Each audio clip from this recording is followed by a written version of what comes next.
चंद्रशेखर आजाद की चाल ने किया योगी को परेशान। मंत्री असीम अरुण का दिया खुलकर साथ, खेला ऐसा दलित कार्ड। सोशल मीडिया पर आया भूचाल। डीएम आशुतोष मोहन अग्निहोत्री ने किया राज्य मंत्री के कार्यक्रम को इग्नोर। चर्चा छिड़ी सियासी गलियारों में चारों ओर। सड़क पर उतरे कार्यकर्ता दिखे नाराज। डीएम की कार्यशैली पर उठाए गंभीर सवाल। यूपी की सियासत में फिर से चर्चा में आया दलित कार्ड। क्या सच में हुआ दलित मंत्रियों का अपमान? जानिए पूरी खबर। वो कहते हैं ना कि यूपी की सियासत में कभी कभी एक छोटी सी घटना इतना बड़ा तूफान खड़ा कर देती है कि उसके असर दूर तक जाते हैं। और इस बार कन्नौज से उठी एक तस्वीर ने ठीक वैसा ही कर दिया। जहां एक तरफ योगी आदित्यनाथ की सरकार अनुशासन और सिस्टम की सख्ती की बात करती है, वहीं उसी सरकार के एक मंत्री असीम अरुण को मंच पर 45 मिनट तक इंतजार करना पड़ा और आखिरकार बिना कार्यक्रम के लौटना पड़ा, जिसने सियासी संग्राम को छेड़ दिया है।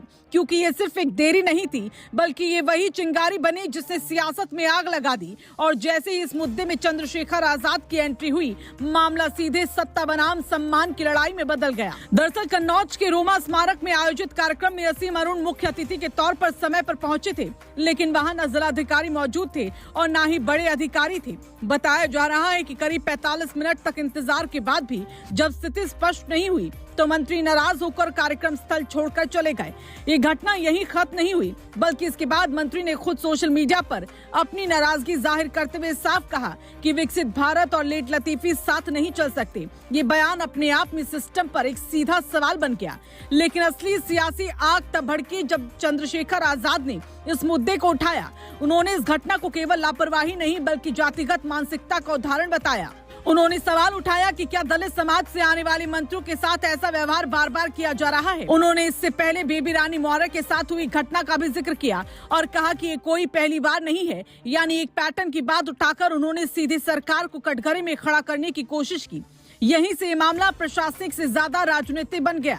चंद्रशेखर ने राम राज्य के दावे पर भी सवाल उठाते हुए कहा कि अगर संवैधानिक पदों का सम्मान भी अब जाति के आधार पर तय होगा तो आम लोगों का क्या होगा।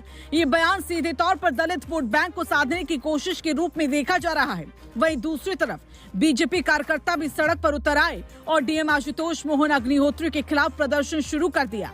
यानी अब ये मुद्दा सिर्फ आरोप प्रत्यारोप तक सीमित नहीं रहा, बल्कि जमीन पर भी असर दिखाने लगा है। प्रशासन की तरफ से सफाई भी आई। डीएम का कहना है कि कार्यक्रम के समय में बदलाव किया गया था और उसकी जानकारी संबंधित लोगों को दे दी गई थी। साथ ही एसडीएम के देर से पहुंचने पर स्पष्टीकरण भी मांगा गया। लेकिन सवाल यही है कि अगर सब कुछ पहले से तय था तो मंत्री को 45 मिनट तक इंतजार क्यों करना पड़ा। यही वो सवाल है जो इस पूरे विवाद को और गहरा बना रहा है, क्योंकि यहाँ बात सिर्फ एक कार्यक्रम की नहीं बल्कि सिस्टम की कार्यशैली और जिम्मेदारी की हो रही है। अब इस पूरे घटनाक्रम का असर 2027 की सियासत तक जाता दिख रहा है। एक तरफ चंद्रशेखर आजाद इस मुद्दे के जरिए दलित राजनीति को मजबूत करने की कोशिश में है, तो दूसरी तरफ सरकार के लिए ये एक इमेज का सवाल बनता जा रहा है। क्या ये वाकई प्रशासनिक चूक थी या फिर इसे सियासी रंग देकर बड़ा मुद्दा बनाया जा रहा है? ये आने वाले दिनों में साफ होगा। लेकिन फिलहाल इतना तय है कि कन्नौज की घटना अब एक साधारण खबर नहीं रही, बल्कि यूपी की राजनीति का नया केंद्र बन चुकी है, जहां से आगे कई बड़े सियासी समीकरण तय हो सकते हैं।